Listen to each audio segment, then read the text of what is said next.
accomplishment in your life or my life.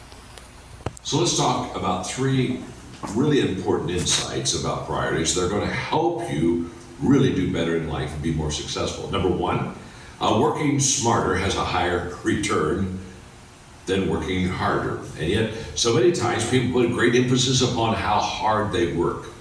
This is a story I want to share with you that kind of will illustrate the point. Two woodcutters placed a bet about which of them could cut down more trees in a day. So at dawn, they went their opposite direction with their axes.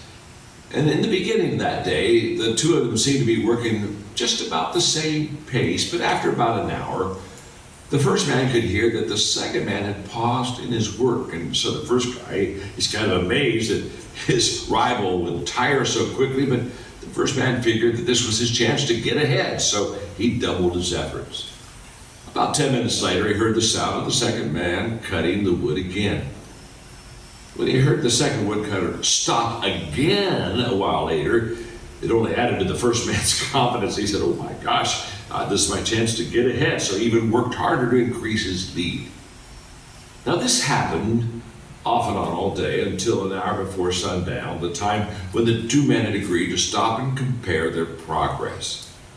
The first man proudly showed the second how many trees he had cut down, expecting the second man to be impressed. But the second man mildly complimented him on his work, and then he showed him what he had done. And the second man had cut down almost twice as many trees.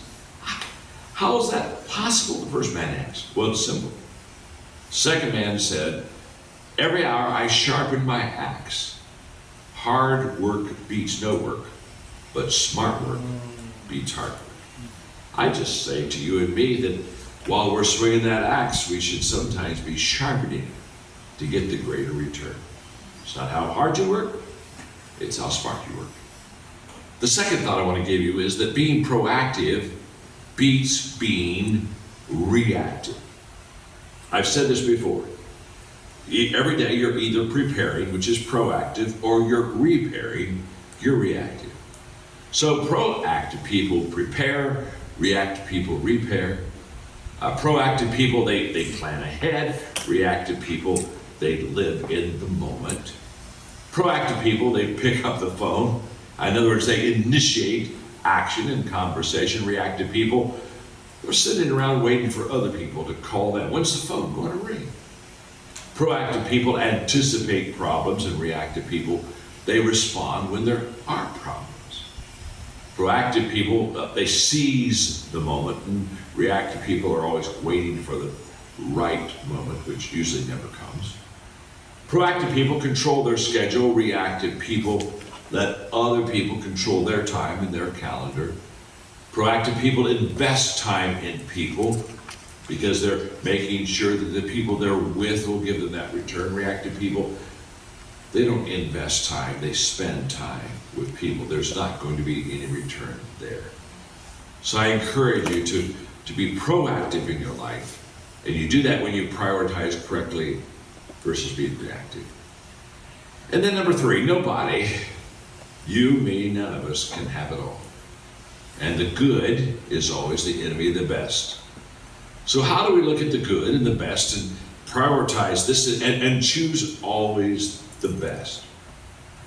When I was in college working on a business degree, I first came into contact with the teaching of Pareto and the Pareto principle.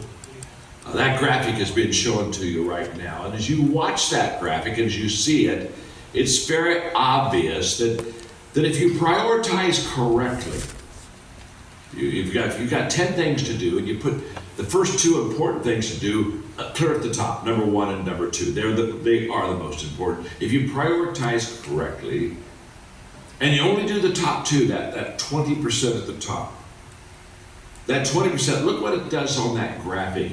It gives you an 80% return on your production. That's powerful. The 20% of your priorities is going to give you the 80% of your production. So if you spend your time, your energy, your money, and you put your personnel in that top percent, that top 20% of your priorities, you're going to get a huge return out of it.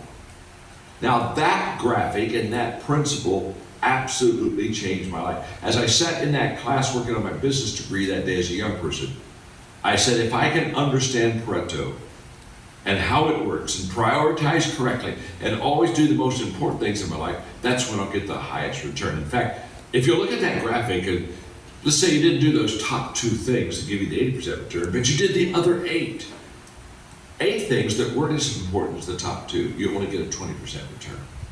And again, that was the day I realized it's not how hard you work, it's how smart you work. The activity is not always accomplishment. So let me give you some examples. For example, time. 20% of our time produces about 80% of our results. I find that if you're a morning person, you should do your most important things in the morning because you get your highest return. If you're an evening person, you should do the most important things in the evening. Whenever you're your best, your strongest, you're most aware and awake, whatever that time is, that's when you need to do the important things of life. Counseling. I've found that 20% of the people that you know will take up 80% of your time in wanting to talk to you about their issues and their problems.